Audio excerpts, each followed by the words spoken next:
حالات کل ایمان نعرہ حیدری یا علی مشکل کشا شرکت حسینیات یزیدیات یا سارت الحسین لبیک یا سارت الحسین لبیک اتنی ہی بآواز بلند صلوات اللہ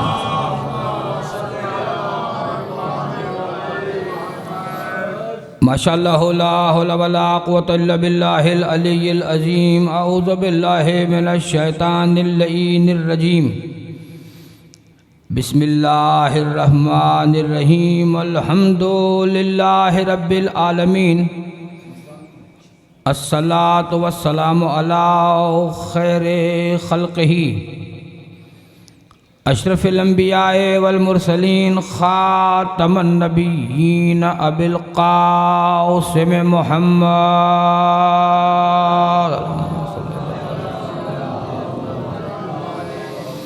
وآلہ الطیبین الطاہرین المعصومین ولعنت اللہ علی اعدائہم فردن بعد فرد وقبیلتن بعد قبیلت وحزبن بعد حزب ونسلن بعد نسل الى یوم الدین یا قاہر العدو یا والی البلی یا مظہر العجائب یا مرتضی علی اما بعد فقد قال اللہ تبارک و تعالی فی کتابہ المجید بسم اللہ الرحمن الرحیم ثم لتسألن یومئذ عن النعیم بلند صلوات پڑھیں محمد والا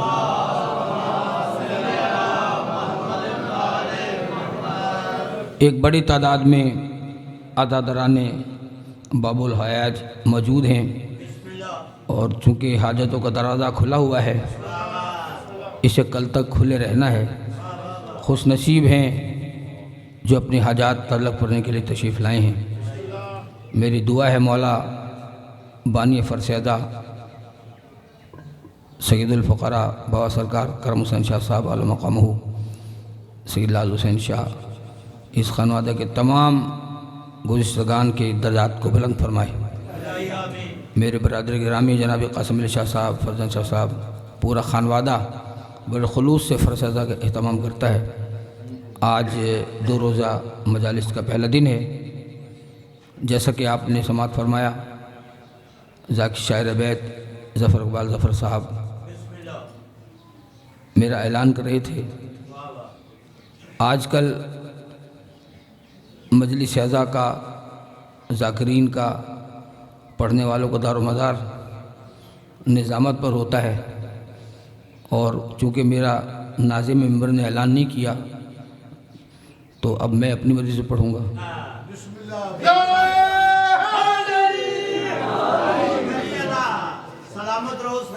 پیر قاسم شاہ جی ہمیں یہ کہنے کی ضرورت نہیں جو آپ فرما رہے ہیں اس لیے کہ میں اسے خطیب نہیں مانتا جو وقت کو مد نظر نہ رکھے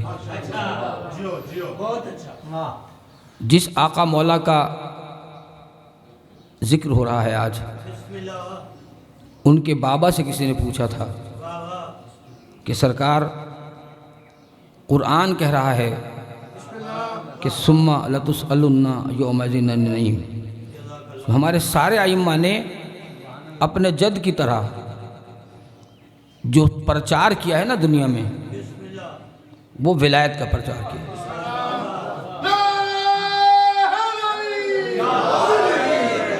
اب چونکہ ولایتیں 3 ہیں 3 ولی ہیں قرآن کے بقول یہ میں نہیں کہہ رہا اللہ فرما رہا ہے انما ولیکم اللہ بے شک تمہارا ولی اللہ ہے میں اللہ تمہارا ولی ہوں وہ رسول اور اس کا رسول والذین آمنوا الذین یقیمون الصلاۃ ویؤتون الزکاۃ ہم راکعون تو ولایتیں 3 ہیں نا ان ہستیوں نے پوری زندگی 54-55 سال میرے اس 7ویں سرکار کو حیات ظاہری کے ملے پرچار کیا کیا ولایت کا اب آج لوگوں کو ولایت کے نام سے چڑ ہے بلکہ تکلیف ہے پنجاب میں کہتے پیڑ اٹھتی ہے لوگوں کو ولایت میں قاسم شاہ جی پرسوں مرکز جامع بارگاہ جعفر تیار کراچی میں مجلس پڑھ رہا تھا تو بندہ کھڑا ہو گیا، اچھا خاصا شاعر آدمی تھا، جی ولایت پڑھیں آپ۔ میں نے کہا ولایت ہر جگہ نہیں پڑھنی چاہیے، اب ہم ہر جگہ پڑھتے بھی نہیں ہیں، کیونکہ ولایت ایک تھرمامیٹر ہے، جیسے بخار ناپنے کا تھرمامیٹر ہوتا ہے، ولایت عقیدہ ناپنے کا تھرمامیٹر ہے۔ ہمیں دیکھنا پڑتا ہے یہ مجمع ولایت والا ہے یا نہیں ہے، کیونکہ جب کہیں ذکر ولایت کا بیاں ہوتا ہے لانتی چہرے پہ پھر بغض عیاں ہوتا ہے۔ میرے مولا کاظم اپنے بابا کا حوالہ دے رہا تھا، جب پوچھا گیا کہ میرے بابا صادق علیہ السلام نے فرمایا تھا، جب سوال ہوا نا یہ مولا نعمتوں سے مراد کیا ہے جن کا سوال ہوگا، ثم لتسألن یومئذ عن النعیم، جملہ ایک ہی کہنا ہے میں نے، لیکن اگر آپ نے توجہ سے سنا تو بات ختم ہو جائے گی، ورنہ بات جاری رہے گی۔ یہ سارے سریلے بیٹھے ہیں، میں بے سورہ ایک بڑی سریلی بات کر کے جا رہا ہوں۔ نعمتوں سے مراد کیا ہے؟ مولا فرماتے ہیں یہ کھانے پینے والی نعمتیں نہیں ہیں۔ مولا لوگ کھاتے ہیں گراتے ہیں نعمتیں ضائع کرتے ہیں۔ سنیے گا نیاز حسین، 2 منٹ میری طرف دیکھیے گا۔ مولا فرماتے ہیں اللہ میاں بخیل نہیں ہے تمہاری طرح کھلا کے حساب مانگتا رہے۔ مولا نعمتوں سے مراد کیا جن کا حساب لیا جائے گا، سوال کیا جائے گا؟ مولا فرماتا ہے سنو، وہ نعمت جس کا تم سے سوال کیا جائے گا ہمارے دادا علی کی ولایت ہے۔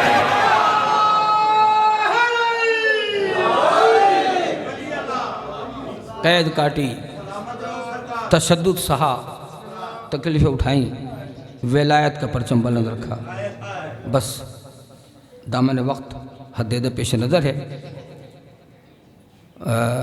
استاد اختر چینوٹی نے کہا تھا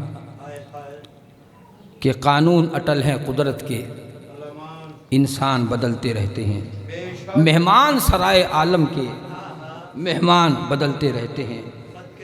موسیٰ کا سر تسلیم ہے خم، عیسیٰ بھی پے تعظیم ہے خم، قمبر ہے کہیں سلمان کہیں، پہرے پہ کہیں عباس جری، خاتون قیامت کے در کے دربان بدلتے رہتے ہیں۔ یہ جیسے جیسے شام ہو رہی ہے نا، میں کچھ اور کہنے آیا تھا لیکن بابا جی خود تشریف فرما ہے۔ وقت کی ٹینشن میں نے کبھی نہیں لی، وقت کی نبض پہ مولا علی کا کنٹرول ہے۔ ادب کے ساتھ پڑھا جائے گھنٹوں کے بعد منٹوں میں ہو سکتی ہے۔ موسیٰ کا سر تسلیم ہے خم، عیسیٰ بھی پے تعظیم ہے خم، قمر ہے کبھی سلمان کبھی، پہرے پہ کبھی عباس جری، خاتون قیامت کے در کے دربان بدلتے رہتے ہیں۔ بس دوستو، کوفہ کے کبھی زندانوں میں، بغداد کے ظلمت خانوں میں، دیکھا ہے اسیر شام کبھی، خیموں میں مچا کوہرام کبھی، دیکھا ہے اسیر شام کبھی، خیموں میں مچا کوہرام کبھی، اے بنت رسول اللہ تیرے زندان بدلتے رہتے ہیں۔ آج کی شب جو لگے گی نا عزادارو، ہمارا قیدی امام دنیا سے چلا جائے گا، بس میں ان کے لیے دعا کروں گا۔ ہمارے بڑے پیارے بھائی تھے پروفیسر علامہ ذوالفقار نقوی صاحب، ہم سے جدا ہو گئے۔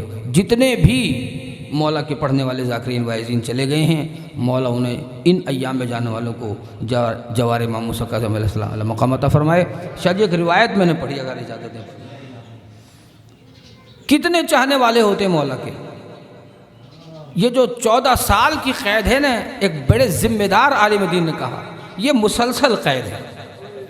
میں نے کہا اے بنت رسول اللہ تیرے زندان بدلتے رہتے ہیں۔ بڑا مشکل مرحلہ تھا عزادارو، بہت مشکل مرحلہ تھا۔ یہ 23 رجب کو مولا کو زہر دیا گیا تھا، 25 کو شہادت ہوئی ہے عزادارو۔ آج بھی بغداد کا پل گواہ ہے۔ شدید گرمی کا رجب آیا تھا، میں پہلی مرتبہ جب یہاں آیا، بابا سرکار کرم شاہ صاحب حیات تھے، بوریوں میں زنجیریں لائی گئی ماتم کے لیے، اتنا ماتم زنجیر کا میں نے پہلے کبھی نہیں دیکھا تھا۔ کل انشاءاللہ اسی روایت کو دہرایا بھی جائے گا۔ مولا آپ سب کی زندگی ذرا فرمائے۔ مولا کے چاہنے والوں نے پیغامات بھیجے، داروغہ مومن ہوتے تھے، کئی چاہنے والے ہوتے تھے، نبی تھے تو معجزات دے کے کرامات دے کے مولا کے قدموں میں آ گرتے تھے۔ ایک پیغام آیا مولا کو، سرکار بڑا عرصہ گزر گیا، آپ باب الحوائج ہیں، ہم یہ چاہتے ہیں کہ آپ کی زیارت نصیب ہو۔ مولا کب زیارت ہوگی؟ میرے مولا نے داروغہ سے کہا کہ جا بغداد کی گلیوں میں اعلان کر دے، اگر کسی نے ہم سے ملنا ہو 25 رجب کو بغداد کے پل پہ آ جانا ہے۔ آج بھی 25 رجب کو فجر کے وقت مولا کا تابوت برآمد ہوتا ہے، اللہ کے بغداد کے پل پہ رکھ دیا جاتا ہے۔ بغداد کے پل سے اٹھا کے مولا کے حرم 3 گھنٹے کم از کم لگتے ہیں زیادہ۔ کہا اگر کسی نے ہم سے ملنا ہو، میرے قیدی امام، میرے بے کس امام، کہا اگر کسی نے ملنا ہو بغداد کے پل پہ آ جائے۔ مولا کیا 25 رجب کو آپ کیسے آزاد ہو جائیں گے؟ مولا کے فرمایا ہاں ہم کیسے آزاد ہو جائیں گے، ہم نہیں ہتھکڑیاں آزاد ہو جائیں گی، بیڑیاں آزاد ہو جائیں، توق آزاد ہو جائے گا۔ مولا پھر آپ کہاں تشریف لے جائیں گے؟ جو سنیں گے جملہ دادارو، مولا آپ کہاں تشریف لے جائیں گے؟ مولا فرماتے ہیں جہاں مزدوروں کی مرضی ہوگی مجھے وہاں ہو جائے۔ عزادار 25 رجب کا دن آنے والا ہے، مل کے پرسادوں میں کہوں گا آقا بہت سخت قید تھی مولا، بڑی مشکل سے نہ دن کا پتہ جانا، رات کا رکوع کر سے میرے مولا نہ سجدے میں جا سکتے دادا، حالت رکوع میں میرے مولا نماز پڑھتے رہے۔ عزاداروں کس انداز سے قید کاٹی، مگر آؤ میرے ساتھ مل کے تھوڑا سا مولا کی خدمت میں کہو مولا آئیے ذرا ہمارے ساتھ چلیے، آپ کی بہت بڑی قید تھی مولا، مگر آپ کے ساتھ ناموس تو نہیں تھی نا عزاداروں، اسی وجہ سے میرے مولا کو ناموس کا اتنا خیال تھا۔ جب شیروں کو لایا گیا، خونخوار شیروں کو لایا گیا اور مولا کے قدموں میں آگے گر گئے، ان میں سے مولا نے سب شیروں کو جانے دیا، اب ایک شیر کو روک دیا جب ضعیف تھا، کہا تو رک جا، تجھ سے میں نے ضروری بات کرنا ہے۔ اس نے رک گیا، میرے مولا نے اس نے اپنی بے زبانی میں پوچھا مولا میرے کیا حکم ہے؟ مولا فرماتے تجھ سے ایک ڈیوٹی لینا ہے، میں سب کے سامنے نہیں کہہ سکتا تھا، حالانکہ باقی شیر بھی جانور تھے، عزادار داروغہ بھی موجود تھے۔ مولا فرماتے ہیں یہ میری غیرت کا معاملہ تھا، میرے ناموس کا معاملہ تھا، میں تجھے اس لیے روک رہا تھا، اب تو چلا جا، قم کے پہاڑوں میں میری بیٹی اپنے بھائی کی تلاش میں آئے گی، عزادو آؤ امام رضا علیہ السلام کو ماسا قم کو بابا کا پرسہ دے۔ عزادارو کتنا خیال تھا ناموس کا، میں کہوں گا میرے قاضی امام، اے میرے قیدی امام، ہتھکڑیاں نہیں رہی تیری، بیڑیاں تیری رہی، قید تو نے کاٹی مگر تیرے ساتھ ناموس تو نہیں تھی۔ میرا سلام تیرے دادا سجاد پہ عزادارو، ایک مرتبہ اعلان ہو رہا تھا لوٹو تبرکات علی و بطول کو، قیدی بنا کے لے چلو آل رسول کو۔ شام کا دربار تھا، یزید شرابی تخت پہ بیٹھا تھا، میرے مولا سجاد نے دعا مانگی تھی کاش میری ماں مجھے پیدا نہ کرتی۔ یزید پوچھ رہا تھا شمر بتا ان قیدیوں میں علی کی بڑی بیٹی زینب کون ہے؟ مولا سجاد نے کہا یہ دربار نہ ہوتا تاریخ میں، اگر شام کا دربار نہ ہوتا شبیر کا بیٹا کبھی بیمار نہ ہوتا۔ السلام علیکم یا مسلم۔